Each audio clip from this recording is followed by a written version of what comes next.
Lo que está sucediendo en Ucrania es horrible. Al margen de si todo lo que nos cuentan es verdad o no es verdad, lo que sí que es cierto es que hay miles de muertos, no sabemos todavía a estas alturas cuántos, y que hay 5 millones de personas que han tenido que huir de su país y buscar refugio en los países vecinos. La humanidad asiste asustada a esta tragedia que ingenuamente pensábamos que ya no podía suceder en el siglo XXI porque eran cosas del pasado. Sin embargo, estamos viendo cómo esas catástrofes se repiten e incluso peores aún que las anteriores. Pero, ¿qué diríamos si en vez de estos miles de muertos aún sin cuantificar y de esos 5 millones de refugiados, supiéramos que los muertos son 70 millones? Sería aún más impactante. Nos asustaríamos todavía más. Pues esa es la cifra, 70 millones, los que mueren cada año a causa del aborto. 70 millones al año. Es terrible. ¿Y qué diríamos si los cadáveres de los que han muerto por las bombas o por los gases o por lo que sea en Ucrania fueran utilizados para sacarles, si hubiera posibilidad, órganos aún válidos para trasplantes y entraran en la cadena de comercio de esos órganos que sirven para que los ricos, los que pueden pagar, mejoren su calidad de vida o añadan algunos años a su vida? ¿Qué diríamos si esos cadáveres fueran despojados de una córnea, de un riñón, porque acaban de fallecer y hubiera equipos merodeando sobre donde han caído las bombas? Diríamos que es aún más horrible que la muerte en sí. Bueno, pues eso es lo que pasa con los 70 millones de víctimas del aborto. No digo que pase con todos, pero sí con muchos.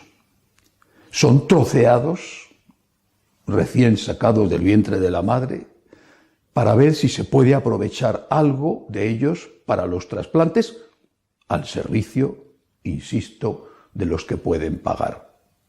A veces nos llegan noticias de China que dicen que en las cárceles chinas, no sé qué tipo de prisioneros, pero que algunos de ellos son ejecutados para obtener esos órganos y ponerlos a la venta en el mercado mundial de trasplantes. Nos horroriza. Incluso llegan noticias de que algunos de esos prisioneros se les mantiene vivos y van quitándoles poco a poco esos órganos que son después vendidos al mejor postor. Es horrible.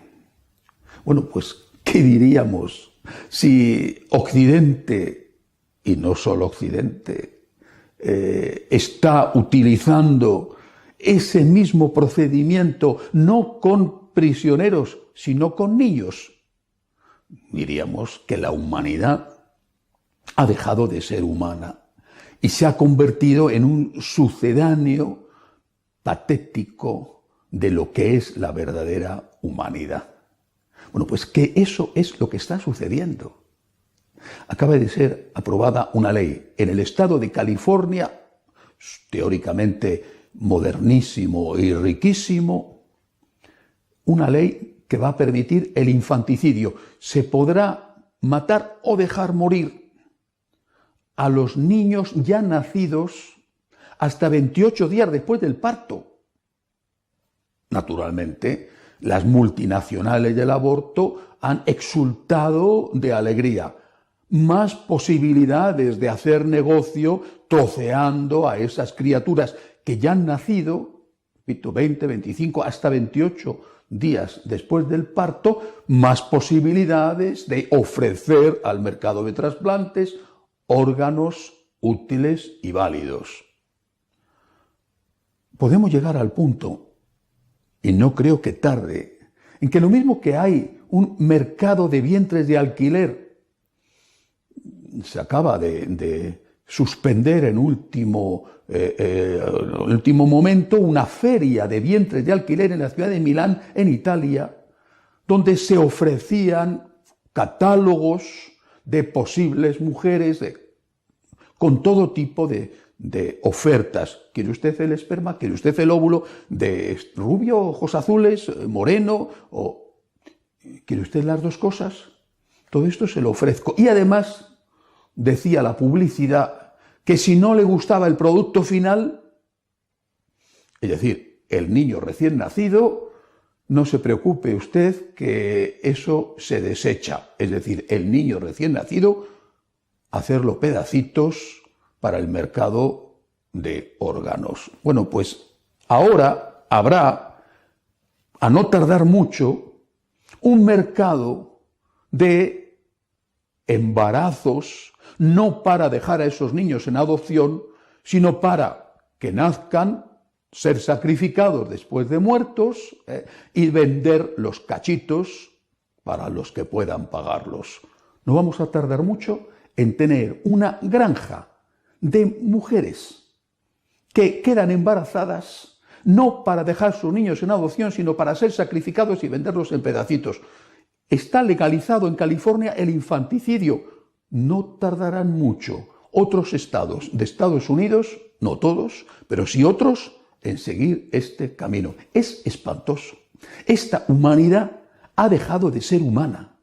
Esto es lo peor que le puede ocurrir al ser humano. Nuestra labor como iglesia es, en primer lugar, evangelizar, anunciar que Dios existe, que Dios es amor, anunciar también que hay vida eterna y que a esa vida eterna con Dios vamos a llegar previa a la conversión, con el arrepentimiento y el perdón de los pecados. Todo esto unido de forma indisoluble a la celebración de los sacramentos. Esta es nuestra primera misión.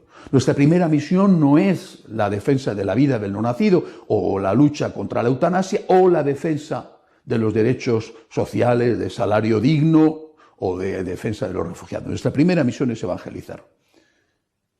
Pero ¿cómo vamos a evangelizar si no nacen niños? ¿A quién vamos a evangelizar? Es decir, la evangelización, que es nuestra primera misión, va unida a la defensa de la familia, a la defensa de la vida, del no nacido, a la lucha contra la eutanasia, también a la lucha contra la ideología de género, que es mortal y enormemente dañina para la persona y para la sociedad. Y también, naturalmente, claro que sí, a la defensa de los derechos de los que ya viven, porque entre el nacimiento y la muerte con dignidad hay una larga etapa, más o menos larga, en que esas personas tienen que tener un salario digno, que les permita mantener a su familia, tienen que poder vivir en paz y con libertad en su propio país. Pero para poder cobrar un día un salario justo, primero has tenido que nacer. Y para poder ser evangelizado, primero has tenido que nacer. Es un error considerar que la defensa de la vida o la lucha contra la eutanasia es de los católicos conservadores y que la defensa de los derechos de los trabajadores es de los católicos liberales o progresistas. Lo primero que tenemos que hacer los católicos, todos, empezando por aquellos que es nuestra obligación como sacerdotes, lo primero que tenemos que hacer los católicos es evangelizar. Dios existe, Dios te ama, hay vida eterna y vas a ir a esa vida eterna por la misericordia divina si estás arrepentido de tus pecados y estás luchando por convertirte. Esto es lo primero. Pero junto a esto, en primer lugar, después de esto, junto a ello, la defensa de la vida. Es que hay 70 millones de niños inocentes sacrificados cada año.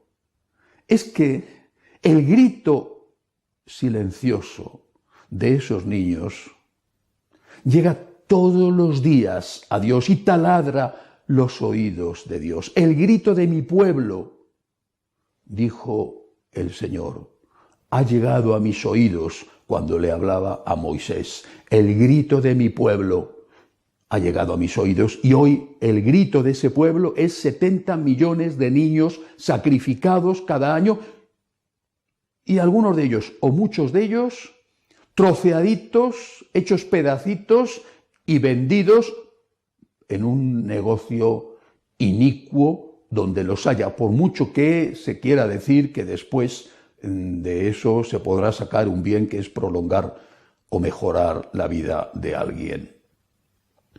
La humanidad está dejando de ser humana. Es la ley del más fuerte. Nuestro deber es anunciar el amor de Dios y denunciar también estos crímenes horribles. Y tenemos 70 millones de razones para hacerlo y una razón por encima de todas. Dios nos está pidiendo que defendamos la vida. Hasta la semana que viene, si Dios quiere.